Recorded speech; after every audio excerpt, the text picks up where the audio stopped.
Hello friends, आज हम DElEd प्रथम सेमेस्टर के टॉप 10 क्वेश्चन की चर्चा करेंगे। पहला क्वेश्चन है, रोहित के पास 4x minus 3y plus 7z आम है। उसने 2x minus 3y plus 7z आम अपने भाई को दे दिया। अपने भाई को देने का मतलब अब ये रोहित के पास जितने आम हैं उसमें से उसको घटा देंगे तो वो शेष बचे आम निकल आएंगे। शेष बचे आम कितने हो जाएंगे?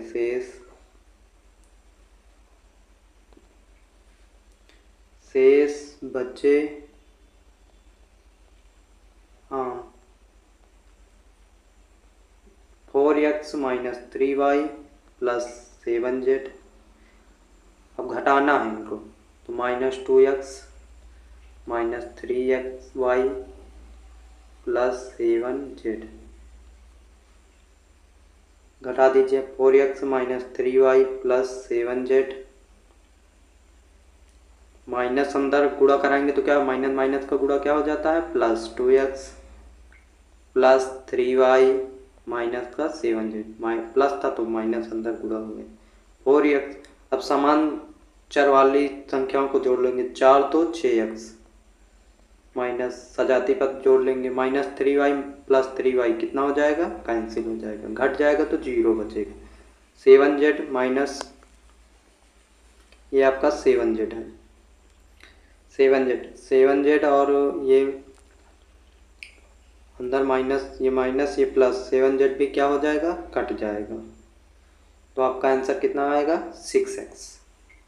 आपका आंसर आ जाएगा 6x। चलिए अगला क्वेश्चन देखते हैं। एक वृत्त की परिधि 22 मीटर और वृत्त का क्षेत्रफल ज्ञात करना। परिधि दिया गया है, परिधि बराबर कितनी दी गई है?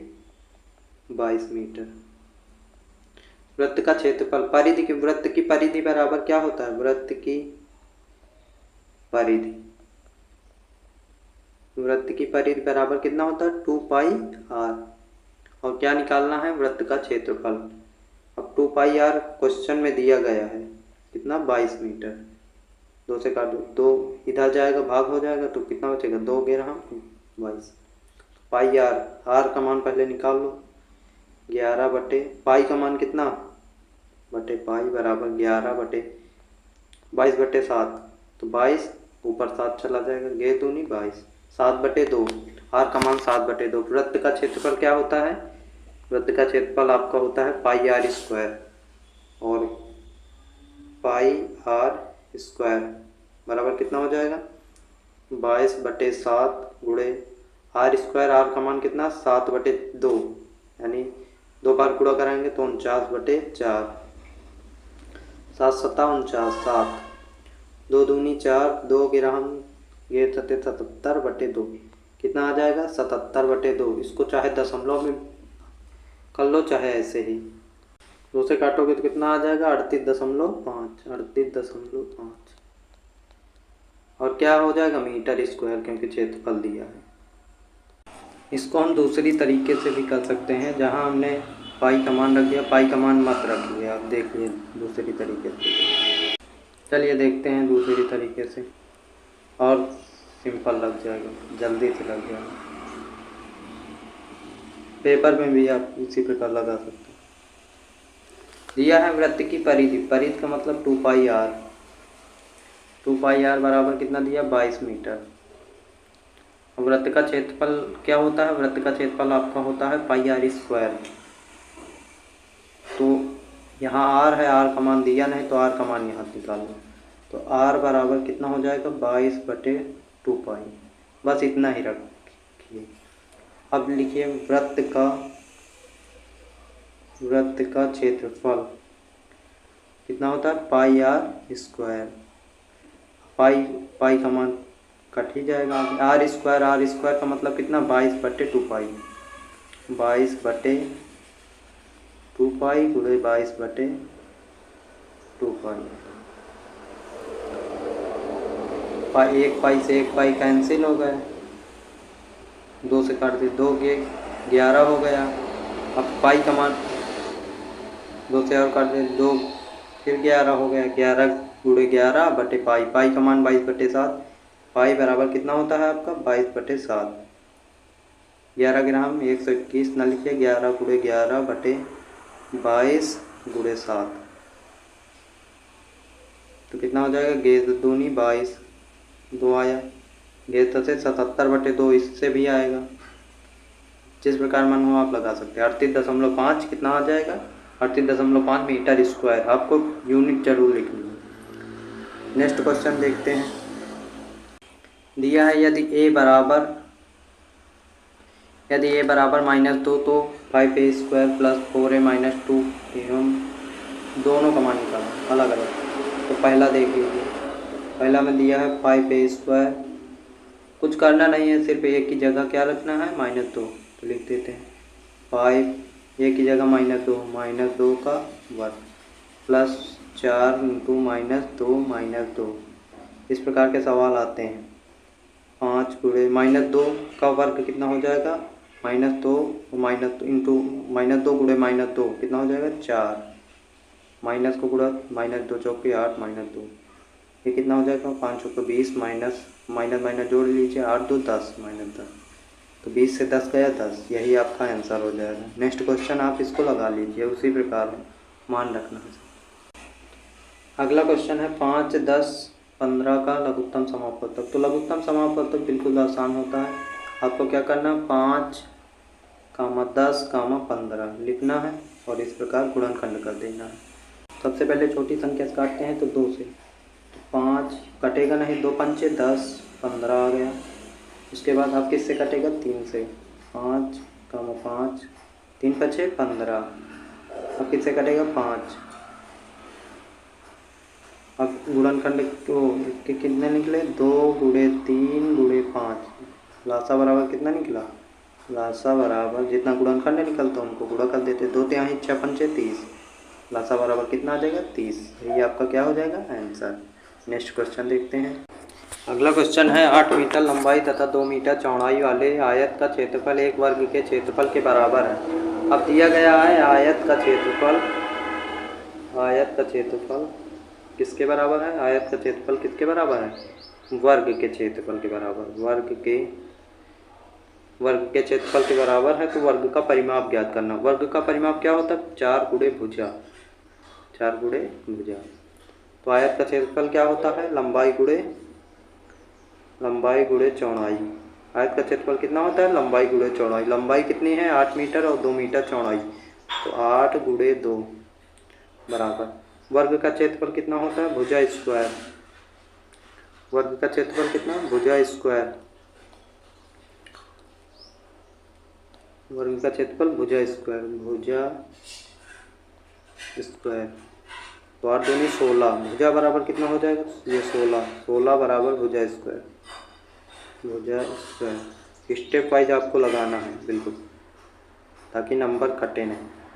तो कितना हो जाएगा, भुजा बराबर कितना हो जाएगा, √16। √16 का मान कितना हो जाएगा 4। अब क्या निकालना है, वर्ग का परिमाप। वर्ग का परिमाप क्या होता है, वर्ग का परिमाप होता है 4 गुणे भुजा। तो 4 में किससे गुणा करना है, भुजा कितनी आई 4, तो आपका आंसर कितना आ जाएगा, वर्ग का परिमाप कितना आ जाएगा 16। यही आपका क्या हो जाएगा आंसर। चलिए 5वां क्वेश्चन देखते हैं। एक छात्रावास में 50 छात्रों के लिए 40 दिनों की भोजन सामग्री। एक तरफ आपके छात्र दिए गए हैं और एक तरफ क्या दिए गए हैं, दिन। तो 50 छात्रों के लिए इसको लगाने का यही तरीका है कि 50 इस प्रकार लिख लें, 50 छात्रों के लिए 40 दिन का भोजन। उसके बाद यदि छात्रावास में 30 छात्र और आ गए तो 30 का मतलब 50 + 30। उसके बाद कह रहा है कि भोजन सामग्री कितने दिनों में समाप्त होगी। जब आ जाएंगे तो कितने, मान लो यक्स दिन और लगेंगे। तो एक सूत्र होता है m1 × d1 बराबर m2 × d2, ये सूत्र होता है। आदमी गुणे दिन बराबर दूसरे आदमी गुणे दिन। तो m1 d1 × बराबर m2 d2। उसके बाद ये कितना हो जाएगा, 50 आदमी थे, कितने दिन में कर रहे हैं, 40 दिन में। उसके बाद इसमें कितने, 50 + 30 80 गुणे x दिन में। चलिए यहाँ से काट लीजिए, 40 दूना 80, 2 25, कितना आ जाएगा, x बराबर 25। तो कितने दिन लगे, अतिरिक्त आदमी आ जाएंगे तो भोजन सामग्री कितने दिनों में समाप्त होगा, 25 दिन। यही आपका क्या हो जाएगा, आंसर। चलिए अगला क्वेश्चन देखते हैं। अगला क्वेश्चन है x ब्रैकेट में y - z plus y z - x plus z x - y। अब इनको सिर्फ गुणा करना है, तो x से गुणा कराइए, x y minus x Z. इस प्रकार के सवाल इम्पॉर्टेंट है। y z minus y x y लिखो चाहे y x लिखो, plus z x minus z y। अब एक्स वाई कहाँ गया, एक्स वाई है, एक्स वाई प्लस में एक्स वाई चाहे कहो चाहे वाई एक्स, ये कट गया, एक्स जेड जेड एक्स वही भी, ये कितना हो जाएगा, सारा कट जाएगा, आ जाएगा 0। ये अगर ना समझ में आ रहा हो, वाई एक्स और एक्स वाई, चाहे एक्स वाई लिखो चाहे वाई जेड, वो वाई एक्स जेड एक्स लिखो चाहे एक्स जेड एक्स, पहले कर सकते हो। चलिए नेक्स्ट क्वेश्चन देखिए। सवाल दिया गया है, वह बड़ी से बड़ी संख्या बताइए जिससे 49, 59 और 109 को भाग देने पर शेषफल क्रमशः 1, 3, 5 रहे। इम्पॉर्टेंट क्वेश्चन लगा लीजिए, आ सकता है। तो सबसे पहले हम देखते हैं, अगर इस प्रकार के सवाल आए तो आपको कुछ नहीं करना। सबसे पहले बड़ी संख्या का मतलब क्या होता है, वह बड़ी से बड़ी संख्या का मतलब होता है महत्तम समाप्त होता है। अगर छोटी से छोटी संख्या का मतलब लघुत्तम समाप्त होता है, लास्ट सा निकालना। इसमें क्या करना, बड़ी से बड़ी संख्या का मतलब महत्तम समाप्त होता है। सबसे पहले शेष जितना दिया है 49 का कितना दिया, 1 शेष दिया, तो 1 घटा देंगे तो कितना बचेगा, 48। अगला है 59, 59 में 1 घटाएंगे तो कितना है शेष, 3 है, 3 घटा दो, 59 से 3 गया 56। अब 5 शेष किसका बचा, 109, 109 माइनस कितना हो जाएगा, 109 माइनस 5, तो कितना हो जाएगा, 104। अब जो 3 संख्याएं ये निकली हैं, इनका निकाल लो आप मासा, क्योंकि बड़ी से बड़ी संख्या कह रहा हूँ। बड़ी से बड़ी संख्या के लिए मासा, छोटी से छोटी संख्या के लिए लघुत्तम समाप्त होता है, लासा। तो सबसे पहले छोटी संख्या को बड़ी संख्या में भाग करेंगे, 48 भाग 56 कर लो। मासा हम कैसे निकालना है, भाग विषय, भाग विषय ज़्यादा आसान है। तो 48 से कम 48, कितना बचेगा, 16 में से 8 का 8, 16 में से 8 गया 8, तो 48 आ जाएगा। तो 8 से फिर काटो, 8 छंग 48, कितना बचेगा, 8, 8 आया। अब इसके बाद 104 बचा है, तो 8 भागे कितने कर देंगे, 104, काटिए, 8 एकम 8, कितना बचा, 2, 4, 8 त्रिक 24, कितना आया, 8। अब यही आपका क्या हो जाएगा, वह बड़ी बड़ी संख्या क्या हो जाएगी, 8। तो आंसर बराबर कितना हो जाएगा, आंसर बराबर 8। अब यहाँ डायरेक्ट मत लिखिए, यहाँ लिख लीजिए 48, 56, 104। अब इसका लिख दीजिए आ का मासा, तब आप पेपर में लगाइए कि 48 भाग 56, उसके बाद जितना आए नीचे लिख दीजिए, बड़ी से बड़ी संख्या बराबर 8। नेक्स्ट क्वेश्चन देखते हैं। अगला सवाल है पिक्टोग्राफ का सवाल है। इसको लगाने का तरीका है, पहले हम पैमाना मानते हैं, मतलब संकेत कोई मान लेंगे। जैसे यहाँ दिया है 15, 45, 10, 25, 30। अगर हम इसमें 10 लेंगे अंतर सभी में, तो 10 से क्या सभी संख्या पूरी तरह कट जाएंगी, नहीं कटेंगी। तो हम क्या मानेंगे, 5। तो एक संकेत सबसे पहले लिखेंगे संकेत। अब पौधे दिया गया है तो 5 पौधे सबसे पहले लिखेंगे इस प्रकार, 5 पौधे बराबर। अब एक कोई संकेत मान लो, पौधे का ही मान लो, कोई भी मान सकते हो, इस प्रकार मान लो 5 पौधे बराबर एक फूल।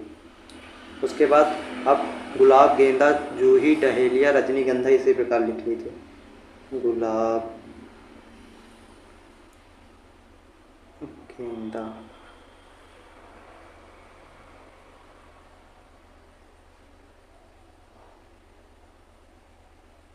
डहेलिया,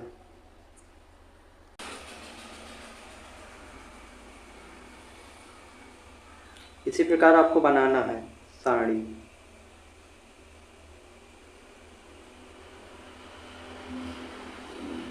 पेपर में आपको पटरी से अच्छी तरीके से बनाना है इसको। सबसे पहले संकेत अगर सही है तभी सवाल लगेगा। 5 पौधे बराबर क्या माना, 1 फूल के बराबर। तो देखो पहला दिया है गुलाब के 30 पौधे हैं, 30 पौधे हैं तो 30, 5 से किया है 5 पौधे तो 5 से भाग कर दीजिए पहले वाले से, तो 5 छक्का 30। कितने फूल आए, मतलब कितने आएंगे, 6।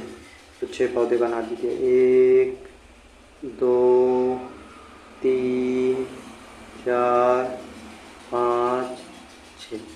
अगला है गेंदा। गेंदा 25 दिया, 25 में आपको जो संकेत मानने हो उसी से भाग करना है। 5 5 50 हम 25, कितने आए, 5 पौधे इसी प्रकार बना, 1 2 3 4 5। अगला है जूही के कितने हैं, 10 10/5, 5 दूनी 10 10, 2 आया तो जूही के कितने बन जाएंगे, 2। आप इसको डायरेक्ट भी कर सकते हो, ये सब लिख बाहर करके। ऐसे चार्ट सही होना चाहिए आपका। 45 इसको लिखने की ज़रूरत नहीं है, बाहर भी कर सकते हो। तो 45 बटे कितना आ जाएगा, 5 5 9, जितना आप मानोगे संकेत उसी से सभी में भाग करना है, और जितना आए, अब 9 आ रहा है तो 9 डहेलिया में कितने चित्र बनेंगे, 9।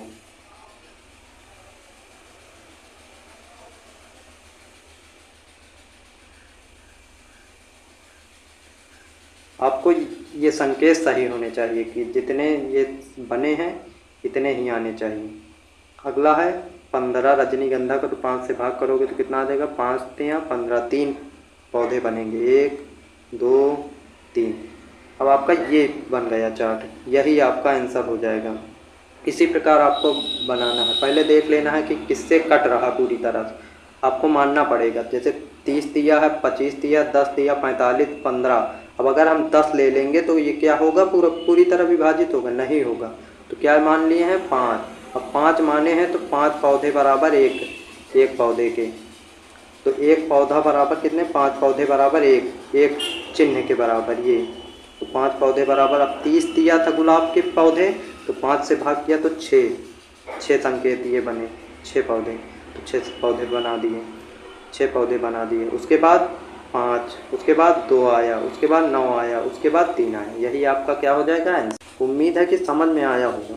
ये इम्पॉर्टेंट है सब, ये इम्पॉर्टेंट सवाल है, इसको आप एक बार देख लीजिए ज़रूर। अगला क्वेश्चन है दशमलव की संख्याओं का जोड़। तो दशमलव की संख्याओं का जोड़, हम दशमलव के नीचे दशमलव वाली संख्या रखेंगे। तो सबसे पहले है 6 को ये बताओ हम क्या लिख सकते हैं, 6.0 लिख सकते हैं, हाँ लिख सकते हैं। अगला है 6.6। अब 6.6 को हम किस प्रकार लिखेंगे, 6 और ये दशमलव, उसके बाद 6। उसके बाद तीसरी संख्या क्या दिया है, 6.66। तो 6.66 इस प्रकार लिखना है। दशमलव के नीचे दशमलव जरूर होना चाहिए, 6.666। अब उसी प्रकार 6, सबसे पहले 6 लिखेंगे, उसके बाद दशमलव 666। अब क्या करना है, सभी में क्या किसका चिन्ह लगा है, धन का चिन्ह लगा, तो क्या कर देंगे, सभी को जोड़ देंगे। तो सबसे पहले 6, उसके बाद 6 6 12 की 2 हासिल कितना, 1 जोड़ो, 7 7 6 13, 13 6 19, 19 की 9 हासिल कितना, 1, 6 6 12 6 18 6 24 1 25, 25 कितना आ जाएगा, 25.926। यही आपका क्या हो जाएगा, आंसर। इस प्रकार का दूसरा सवाल आ सकता है, सेम टू सेम नहीं आ सकता है। दूसरा सवाल दशमलव से संबंधित इसी प्रकार आ सकता है। आपको कुछ नहीं करना, दशमलव वाली सबसे पहले संख्या जैसे 6 दिया था तो हमने इसको क्या लिख दिया, 6.0 लिख सकते हैं। दशमलव के नीचे भी 6.6, 6.666 और इसी प्रकार जोड़ लिया तो यही आपका क्या हो जाएगा, आंसर। चलिए आज के लिए टॉप 10 क्वेश्चन आपके कंप्लीट हुए। धन्यवाद। अगर समझ में आ रही हैं वीडियो तो अगर आप क्वेश्चन समझ में आ रहे हैं तो आप इसको सब्सक्राइब जरूर चैनल को कर दीजिए और लाइक कर दीजिए। बहुत ही इम्पॉर्टेंट क्वेश्चन है, आप एक बार ज़रूर से ज़रूर देख कर जाइए पेपर में। बहुत ही हेल्प करेंगे ये क्वेश्चन। Thank you.